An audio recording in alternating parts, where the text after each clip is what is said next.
चैतन्य मनोभीष्टं स्थापितं येन भूतले स्वयं रूपा कदामयं ददाति स पदान्तिकं वन्देऽहं श्रीगुरु श्रीयुतपदकमलं श्रीगुरुन् वैष्णवं च श्रीरूपं साग्रजातं सहगण रघुनाथं तं सजीवं सावधूतं सावधूतं परिजनसहितं कृष्णचैतन्यदेवं श्रीराधाकृष्णपादान् सहगणललिता श्रीविशाखान्वितं च नमो विष्णुपादाय कृष्णपृष्ठाय भूतले श्रीमद्भक्तिवेदान्तस्वामिति नाम्ने नमस्ते सरस्वती देवी गौरवाणी प्रचारणे निर्विशेष शून्यवादी पाश्चात्य श्री कृष्ण चैतन्य प्रभु नित्यानंद श्री अद्वैत गदाधर श्रीवासादि गौर भक्तविंद हरे कृष्ण कृष्ण कृष्ण हरे हरे हरे राम राम राम हरे हरे।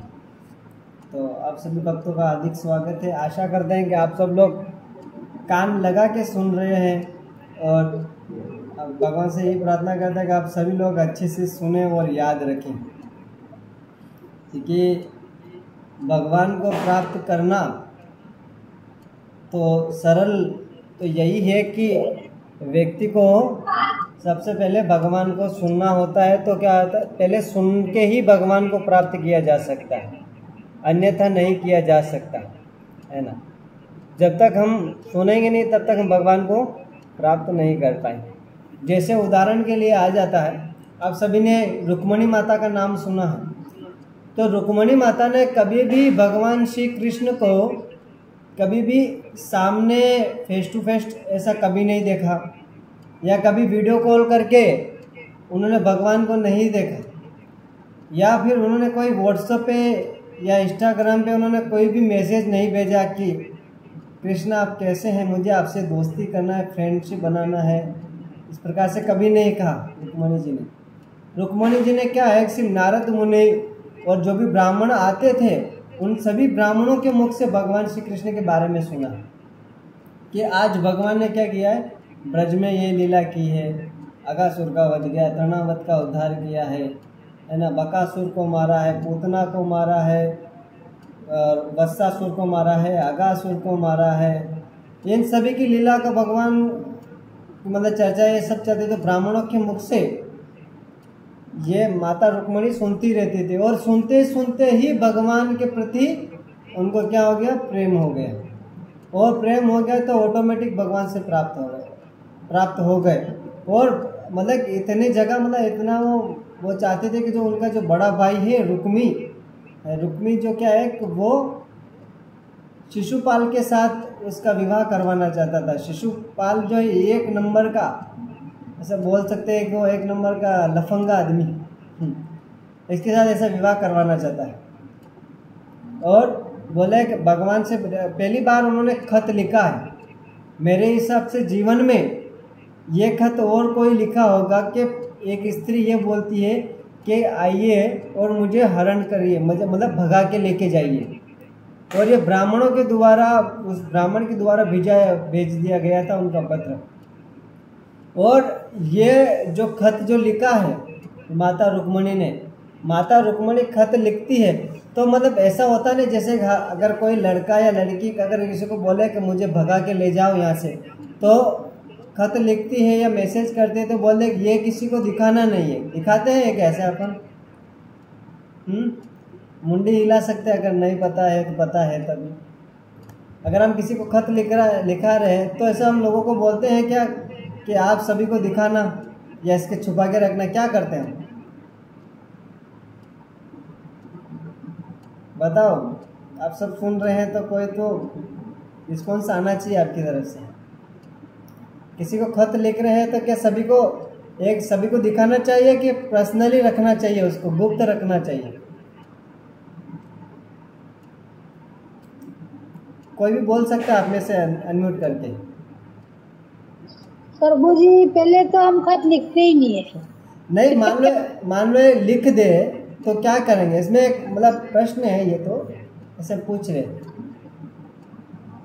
हो सकता है छुपाना चाहिए। क्यों छुपाना चाहिए? क्योंकि घर वालों को पता ना चल जाए। घर वालों को पता चल गया तो हमें यहीं पे मारेंगे, और जैसे हम अभी दिख रहे हैं, जैसे सांवले दिख रहे हैं तो लाल लाल हो जाएंगे, लाल जल दिखने पूरे गाल लाल कर देंगे, है ना, हाथ पांव तोड़ देंगे, इस प्रकार से कर ही देंगे ना। तो इस प्रकार से लीला आता है। तो भगवान को खत लिखा है और कहा कि आप आइए, मैं इस मंदिर में जाऊंगी पूजा करने के लिए, और आप क्या करना, उस समय आके मुझे भगा के ले जाना। तो ये खत लिखा है रुक्मणी माता ने, और सिर्फ भगवान को सुना है, कभी देखा नहीं कि भगवान दिखते कैसे हैं, है ना। सिर्फ भगवान से सुन के ही भगवान को प्रेम हो गया उन्हें।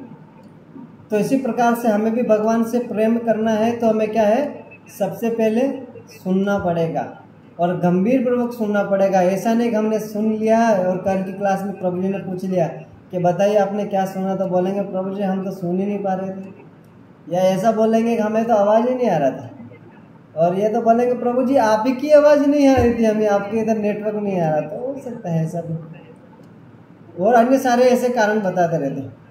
और क्या है, तो सुनने का है, सबसे पहले भक्ति में आगे बढ़ना है तो सुनना ज़रूरी। और ये जो लव लेटर लिखा है, ये इतिहास में सबसे पहले लव लेटर लिखा गया है कि मुझे भगा के लेके जाओ, ये रुक्मिणी माता ने भगवान से कहा। और यही लेटर, भगाने का लेटर, ये आप देखेंगे तो भागवतम में भगवान की पूरी, मतलब ये लेटर जो पूरा का पूरा छाप दिया कि पूरी दुनिया पढ़ना चाहिए मेरी लव लेटर को। ये रुक्मिणी माता ऐसा बोलते कि ये पूरा लव लेटर पूरी दुनिया पढ़ेगी, और पढ़ भी रहे भागवतम, और उसी की चर्चा हम आगे करेंगे। ये कथा आएगी, हम विस्तार से चर्चा करेंगे। अब तो हमने आपको उदाहरण दिया कि सुनने का क्या महत्व है। तो हम आगे चलते हैं कि किस प्रकार से हम चर्चा कर रहे थे ब्रह्मा। ये सब पीछे आप जो ये बैनर देख रहे हैं, ये पिक्चर देख रहे हैं, सब लोग पिक्चर देख पा रहे हैं? ये लोग एक बार देख लीजिए आप सब लोग।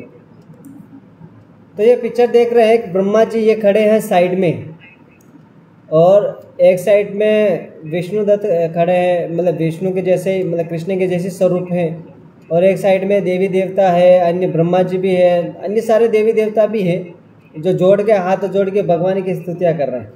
तो सब लोग अच्छी तरह से एक बार देख लीजिए, क्योंकि इसी के बारे में हम आज चर्चा ही करने वाले हैं, ठीक है। तो भगवान ये सब क्या कर रहे हैं, जब बछड़े चुरा लिए गए, भगवान के बछड़े चुरा लिए गए, भगवान के ग्वाल बाल जो मित्र है उनको चुरा लिया गया। कौन चुराया? ब्रह्मा जी ने चुराया। अब ब्रह्मा जी तो इतने बुद्धिमान है, भगवान ब्रह्मा जी का जो शरीर है वो कैसे बना हुआ है? बुद्धि से बना हुआ है। हर शरीर उनका क्या है, जैसे हमारा शरीर चमड़े से इत्यादि से बना है, लेकिन ब्रह्मा जी का शरीर जो बना हुआ है दिखता तो हमारे जैसे, लेकिन वो क्या है, पूरी बुद्धि से बना है। और हमारे कितना सिर है? एक सिर है। स्वाभाविक बात, एक ही सिर होगा, 10-15 तो नहीं होगा। 10-15 होगा तो ऐसा लगेगा भाई रावण है ना। तो ब्रह्मा जी के कितने सिर है? 4 सिर है। तो ब्रह्मा जी इतने बुद्धिमान होके कैसे भगवान के बछड़े चुरा लिए? एक प्रश्न तो ये भी उठ सकता है। ब्रह्मा जी तो भगवान की, मतलब भगवान की बुद्धि, या भगवान के ऐसे कह सकते हैं कि भगवान ने उनको इतना बुद्धि दिया है कि सभी देवी देवता में इन सबसे श्रेष्ठ आते हैं वैसे, क्योंकि ब्रह्मा जी ने ही सभी देवी देवता को क्या किया है, अलग अलग हर एक देवता को क्या है, एक पोस्ट दिया हुआ है, एक जिम्मेदारी दिया हुआ है। क्या जिम्मेदारी दिया हुआ है ब्रह्मा जी ने? ब्रह्मा जी ने हर व्यक्ति को, जैसे सूर्य को क्या दिया है, समय पर निकलना और समय पर अस्त होना। ये सूर्यदेव की क्या है, एक पोस्ट है, एक नौकरी है। उसी प्रकार से इंद्र की भी एक नौकरी है। क्या नौकरी है? कि वर्षा करना समय से समय अनुसार। और अन्य सारे देवी देवता, जैसे कि वायुदेव का क्या कर्तव्य है, वायुदेव की क्या ड्यूटी है? वायुदेव की ड्यूटी है वायु बहना, है ना, जल, और क्या है कि सुगंधित वायु लेके इधर उधर फैलाना, एक गंध होता है। इस प्रकार से अन्य सब वायु जो होती है वो क्या करते हैं, इधर उधर फैलाने का काम क्या करते हैं, वायुदेव करते हैं। और प्रकृति का कर्तव्य क्या है कि जैसे जीवों को सबको रखना, इस प्रकार से अन्न देना, ये सब प्रकृति के बहुत सारे, ऐसे देखा जाए तो बहुत सारे गुण होते हैं। तो ये सब अलग अलग देवी देवताओं को पोस्ट दिया किसने है? ब्रह्मा जी ने दिया है। और ये किनके निर्देश में दिया है? भगवान श्री कृष्ण के निर्देश में ये सब दिया। तो मान लो ये सब दिया है भगवान ब्रह्मा जी के अंदर इतनी सारी बुद्धि है, इतने बड़ी पोस्ट पे है, फिर भी ब्रह्मा जी को ये भी पता था कि ये भगवान है, लेकिन ऐसा क्या हो गया जिससे ब्रह्मा भी भ्रमित हो चुके हैं? ऐसा क्या हो गया? तो लीला इस प्रकार से चालू होता है कि ब्रह्मा जी जब उन्होंने क्या है कि अघासुर का तो वध कर ही दिया था, तो उनको सारूप्य मुक्ति दे ही दिया, उनको धाम में भी रख लिया। चलो ठीक है, ब्रह्मा जी बोले यहाँ तक तो ठीक है। अभी ब्रह्मा जी क्या है, अभी सारे ग्वाल बाल ये सब मिलके क्या खा रहे हैं कि प्रसाद खा रहे हैं। बीच में कृष्ण बैठे हैं और कृष्ण बैठे, कृष्ण को घेर के सब लोग बैठे हैं और कृष्ण को प्रसाद निकाल के दे रहे हैं, मुख में दे रहे हैं। कोई छाछ पी रहा, कोई छाछ लाए तो छाछ पी रहा है, कोई रसगुल्ला लाया है, कोई पूरी लाया है, कोई पराठे लाया है, या कोई अचार लाया है, कोई माखन लाया है, कोई दूध लाया है, या कोई अन्य प्रकार के व्यंजन लाया है। तो ये सब क्या है, भगवान को ऑफर कर रहे हैं, जैसे मिल बांट के खा रहे हैं और बोल रहे हैं प्रभु आप भी खाइए, देखिए मेरी माँ ने मेरे लिए कितने प्रेम से बनाया था, लेकिन आप भी इसे खाइए, ग्रहण करिए। ये सब ग्वाल बाल का है, ये मतलब एक शुद्ध भक्ति के लक्षण है।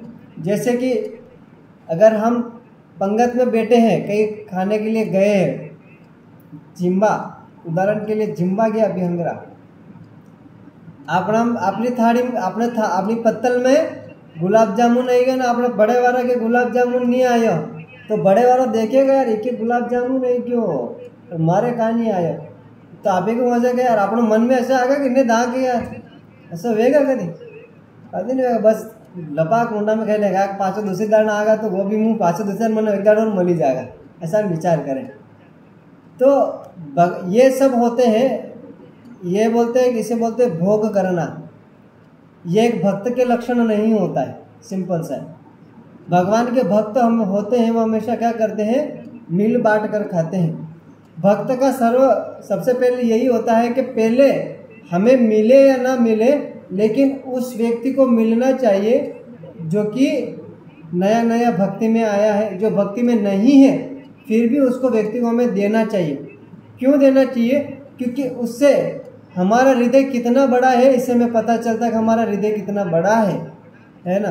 तो बोले हमें मिले ना मिले, कि हम नहीं खाएंगे तो मर थोड़ी जाएंगे क्या, हम दे देंगे तो क्या होगा, उस व्यक्ति के हृदय में हम जगह बना लेंगे, और जगह बना लेंगे तो वो हमें क्या है, उसी भाव से देखा, अरे यार ये कितना व्यक्ति अच्छा है, ना जान ना पहचान, फिर भी मुझे रसगुल्ला दिया या पूरी दिया या अन्य प्रकार की कोई वस्तु जो दिया है। तो इससे क्या होता है, ये एक तो भक्त का लक्षण भी होता है, और सामने वाले के हृदय में हम क्या करते हैं, जगह बना लेते हैं और प्रेम करने लगते हैं। और वो भक्त जब व्यक्ति को हम देते हैं, हम बोलते हैं कि ददाति प्रतिगृह्णाति, ये उपदेशामृत में रूप गोस्वामी बताते हैं कि दान लेना दान देना, गिफ्ट देना गिफ्ट लेना, ये एक भक्तों के अंदर एक गुण होता है, जिससे क्या होता है, व्यक्ति का संबंध गाढ़ा होता जाता है, मतलब मजबूत होता है।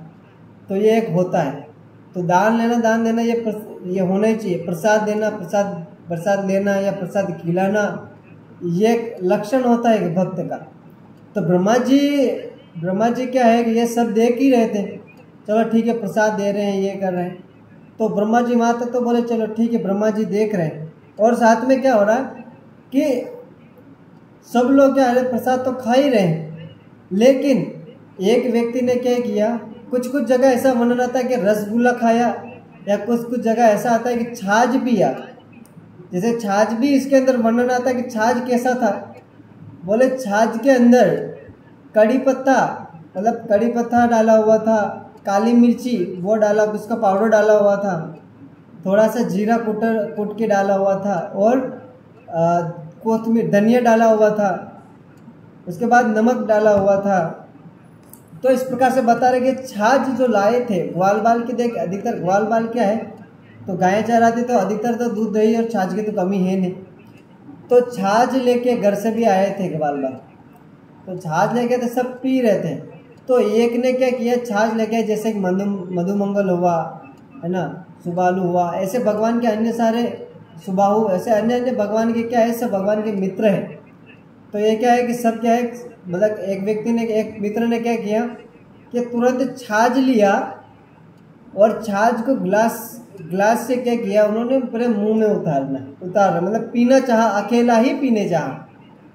लेकिन भगवान देखे भाई साहब तुम हमें बिना भोग लगाए, हमें बिना कुछ दहे आप कैसे ये खा सकते हैं। तो भगवान ने ऐसे गला पकड़ लिया, मुख पकड़ लिया।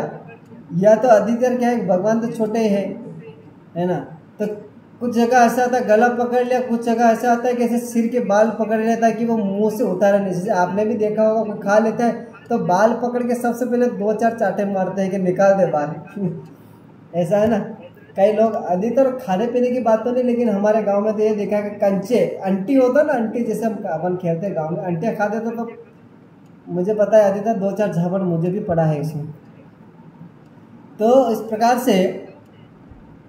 प्रकार से क्या है कि ये सब लीला, तो भगवान बोल रहे हैं कि छाछ मुझे बिना कैसे भोग लगाए आप पी सकते। तो बोले कि इसमें तो पहले जो ग्वाल बाल खा रहे थे तो बिना भोग लगाए खा रहे थे, बिना भोग लगाए। इसमें क्या, बिना भोग लगाए भगवान को दे भी रहे हैं और बिना भोग लगाए खुद भी खा रहे। जैसे कि हमारे इस्कॉन में क्या होता है कि भगवान को भोग लगाना होता है पद्धति के अनुसार, तुलसी पत्र रखना, भगवान को ऑफर करना मंत्र द्वारा। बोले हम भी जब मंदिर में घुसते हैं तो आचमन करते हैं, तिलक लगाते हैं, उत्तरी पहन के जाते हैं। तो बोले ये ठीक है, चलो वो इतना नहीं करे तो वो ठीक है, बिना भोग लगाए भगवान को खिला रहे वो भी ठीक है। लेकिन अब तो ये हद ही हो गई इस बात की। क्या हो गया कि छाछ उन्होंने पिया तो बोले कि एक ग्वाल जो से क्या है कि छाछ जैसे पी रहा था तो भगवान ने बाल पकड़ लिया, बोले छाछ निकालो अभी का अभी, मैं पीऊँगा ऐसे। और छाछ निकालने लगे तो बोले कि छाछ निकालेंगे कैसे, तो बोले छाछ निकालेंगे तो मुंह से गिर जाएंगे। तो भगवान ने क्या किया, अपना मुख ही लगा दिया वहाँ पे, उस गोप के मुख ही लगा दिया उसने, अपने मुख को भगवान के मुख में लगा दिया। तो ब्रह्मा जी चारों सिर पकड़ के ऐसे भ्रमित होने लगे कि भाई साहब ये क्या हो रहा है। हम सोचते थे कि यही पूर्ण पुरुषोत्तम भगवान है, ये तो गोप का झूठा खा रहा है, ये भगवान नहीं हो सकते।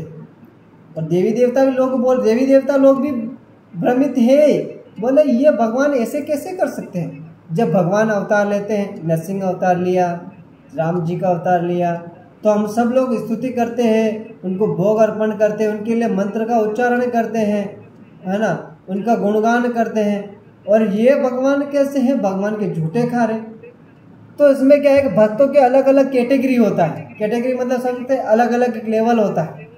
जैसे कोई साख्य में है, कोई माधुर्य भाव में है, कोई प्रिय, जैसे कि अलग अलग, जैसे कि कोई पत्नी के रूप में भगवान को स्वीकार करता है, तो कोई पति के रूप में स्वीकार करता है, तो कोई मित्र के, कोई भाई के, कोई पिता के, कोई माँ के, कोई सखा के, कोई दुश्मन के। दुश्मन का होता नहीं, ये भी एक रस या ऐसे प्रेम है, या कह सकते हैं, है ना। इस प्रकार से भगवान को स्वीकार करते रहते हैं। तो गाल बाल ये सब होता है भक्ति, ये होता है सब 9 प्रकार की भक्ति होती है। लेकिन एक और भी होता है जिसमें बोलते हैं रागानुगा भक्ति। जैसे अभी हम सब भक्ति कर रहे हैं, है ना, हम हरे कृष्ण महामंत्र जप कर रहे हैं, ये कर रहे थे, ये कौन सी भक्ति हुई है, इसको बोलते हैं साधना भक्ति। साधना का मतलब क्या होता है कि हमें रोज नियम है कि हमें 16 माला करना है, 4 नियम पालन करना है, मांस इत्यादि नहीं खाना है, जुआ नहीं खेलना है, पराई स्त्री संग नहीं करना है ना, और कौन सा छूट गया, लहसुन प्याज नहीं खाना, मांस नहीं खाना, और पराई स्त्री संग नहीं करना, और एक और छूट गया है, जुआ नहीं खेलना। यही हो गए, 4 ही हो गए ना, ठीक है। तो ये 4 नियम पालन करना, 16 माला करना, भगवान की कथाएं सुनना, भगवान की आरतियाँ करना, ये होता है साधना भक्ति। समझ आ गया आप सब लोगों को साधना भक्ति, हम सब पूछेंगे आपसे कल फिर। उसके बाद आता है रागानुग भक्ति। रागानुग भक्ति में क्या होता है कि व्यक्ति भक्ति नहीं करता, हमेशा साक्षात भगवान के सामने ही रहते, या तो भगवान को हम क्या मानते हैं, मित्र जैसा मानते हैं। बोले कृष्ण को भगवान तो मानते हैं, लेकिन भगवान ऐसा कैसे ब्रजवासी है, वो रागानुग भक्ति करते हैं। और वो कृष्ण को कभी भगवान नहीं मानते, वो ये क्या बोलते हैं, कृष्ण तो हमारा पुत्र है, कृष्ण हमारा भाई है, अरे ब्रज में जन्म लिया है, ये कैसे भगवान है, तो हमारा क्या है, सका है। आज भी ब्रज के लोग वृंदावन में जाएंगे तो सभी लोग ये मानेंगे कि कृष्ण हमारा क्या है, सका है, कृष्ण तो भगवान है लेकिन वो हमारा सखा है, सबसे पहले ये भाव आता है। तो इसको ये कहा जाता है रागानुग भक्ति। ये दो प्रकार की भक्ति समझ जाना। तो छाछ लिया और ये क्या, अभी जो वृंदावन की जो गोपगण है वो क्या है, रागानुग भक्त है। और ये क्या है कि भगवान को झूठा खिला रहे हैं, झूठा दे रहे हैं, भगवान का खुद झूठा खा रहे हैं। तो ये रागानुग भक्त है, तो दे रहे हैं, खा रहे हैं। तो भगवान ने क्या किया, उस छाछ को अपने मुंह में ले लिया। तो ब्रह्मा जी भ्रमित भी हो गए, देवी देवता भी भ्रमित हो गए और बोल रहे हैं कि अभी तो कुछ करना ही पड़ेगा, नहीं तो क्या होगा, हमें पता चला कि ये तो भगवान है ही नहीं, ये तो हमें लग रहा है कि छोटा सा बालक है, ग्वाल बालक है, ये भगवान नहीं हो सकता। हो सकता है असुरों को मार दिया उन्होंने, है ना, और ऐसा कोई भी कर सकता है, उसके पास कोई दिव्य शक्ति होगा, लेकिन भगवान नहीं हो सकता। ब्रह्मा जी भी ये कह रहे हैं। तो बोले ठीक है, कोई बात नहीं, परीक्षा ले जाए इसका। तो भगवान ने परीक्षा लेने के लिए क्या कर रहे हैं, इसकी कक्षा हम कल सुनेंगे, समय हो गया है। ओके, हरे कृष्णा, हरि बोल। जगत गुरु श्रील प्रभुपाद की जय। किसी का कोई प्रश्न टीका टिप्पणी है तो बता सकते हैं।